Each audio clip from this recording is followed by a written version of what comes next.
China. Senator Murkowski, I want to ask one more question before we go to the audience. You traveled to Greenland this past week. What did you hear? What did you learn?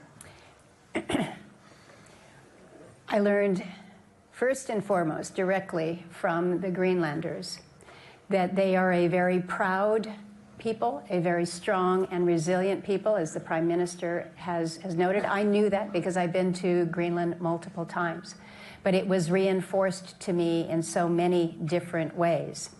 And it underscored, again, why we respect the self-determination of the people of Greenland, why we respect the sovereignty of the Kingdom of Denmark as you choose the decisions that are best for the people, and we respect that will and that choice.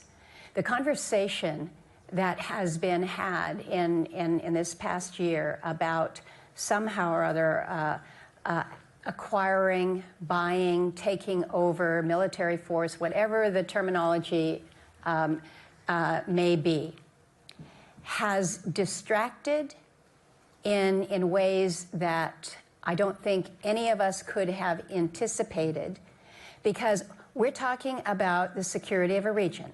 And we've been talking about it as Arctic nations for years, been taking steps. Maybe we needed to move quicker. I think we needed to move quicker. In fairness, I think the United States has actually been lagging in much of our own commitment to our U.S. Arctic. So we all have a shared responsibility in this.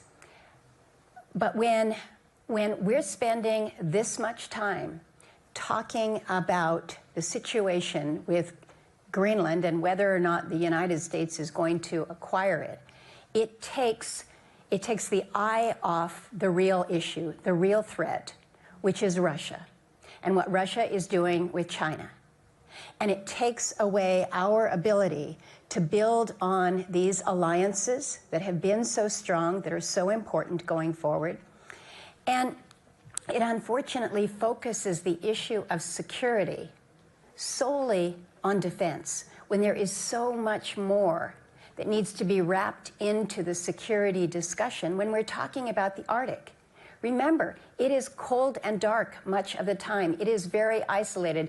In our Arctic, very small populations, we have shared challenges in terms of affordability of people to live there, how we are able to keep our young people in our Arctic communities.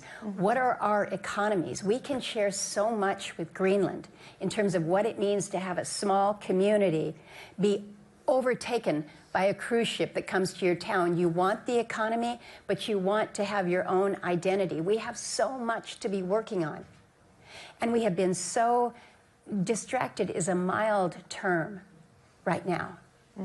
In my view, it has been offensive that this view that that the United States can come in and say, we want this to a sovereign territory. That's not how major powers should act. This is not the way the United States should lead when it comes to the Arctic. This is not how we should lead when we are trying to build our alliances in an area that is so very, very, very necessary now. Thank you so much for your clarity.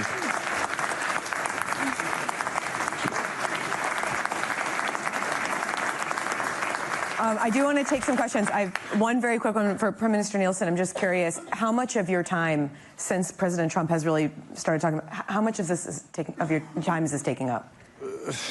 I mean, is this your primary focus right now? It is. Of course it is.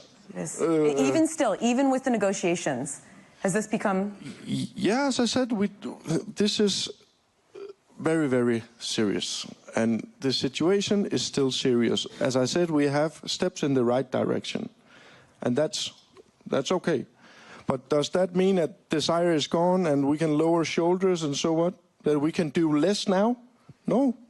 So we are using all of our resources to protect our I was about to call it friendship, but the alliance and the partnership and the respect for democracy, international law, and so on. We use a lot of resources on that. Mm-hmm. I do want to take some questions. I saw your hand first over there. Thank you very much. I have a question to Senator Murkowski. I wanted to ask, like this. Thank you. I'm a freelance journalist from Switzerland, and my question would be, how should we handle China's aspirations in the Arctic without creating new or more tensions? We have already tensions. From the other side, what could be like another working group, or what could we do? Thank you. I think the answer is here. I think the answer is in greater alignment with shared Arctic interests to demonstrate that there is no separation. There is no separation. Think about the map right now. The map, the way those of us in the Arctic look at it from above. When Finland and Sweden joined NATO, you go all the way around from Finland, who shares that border with Russia. You go all the way around the top of the globe, all the way over here to Alaska. We're so far west, we're east, which is actually true.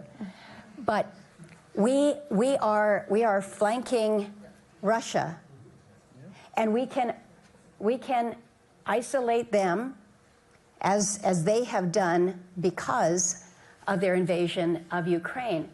But it will be the strength of our shared commitment that I think makes the difference when it comes to China. But it's also going to take investment. It's going to take a focus on domain awareness, what we are able to do more cooperatively when it comes to enhanced communication. We're going to have to use the technologies that will allow us a more nimble platform in the Arctic when it comes to China. Madam? In Prime Minister